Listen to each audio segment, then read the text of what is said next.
Hello everyone welcome back to my another mini blog. तो मा আহিছিলে 10 দিন মানৰ আগতে আৰু আজি যাবলৈকে ওলাইছে। এয়া ৰাতিপুৱা মায়ে জলকীয়া ঠাৰি গুছাই আছে আচাৰ বনাবৰ কাৰণে। এইখিনি মই বনাম আচাৰ আৰু মা যেহেতু আজি যাবগে তো ভাতটো বনাই ললো।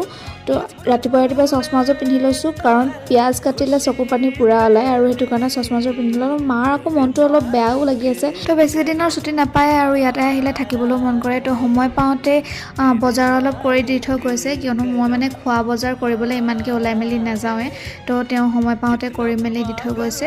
তো জলকীয়াখিনি আনিছিলোঁ মই অপসৰা ফ্ৰণ্টৰ পৰা। তাতে মানুহ এজনে বিকি আছিলে আৰু মোৰ ইমানেই পচন্দ হ'ল জলকীয়াখিনি, বেলেগ একো পচন্দ নহ'ল। আচাৰ বনাবলৈ লৈ আহিলোঁ আৰু এতিয়া মই বনাই আছোঁ পাস্তা। তো মায়ে ইভিনিঙত বনালে পিঠা, অলপ পিঠা বনাই দি থৈ যাওঁ বুলি ক'লে। তো এইখিনি ধুনীয়াকৈ বনাই মেলি ল'লে। ৰাতিপুৱা চবেই চাহ একাপ খাই ল'লোঁ আৰু এয়া মা যাবলৈ ওলালে, আগবঢ়াবলৈ ওলাইছোঁ। মাক আগবঢ়াই থৈ আহোঁগৈ। ভিডিঅ'টো ইমানতে এণ্ড কৰিছোঁ, বাই।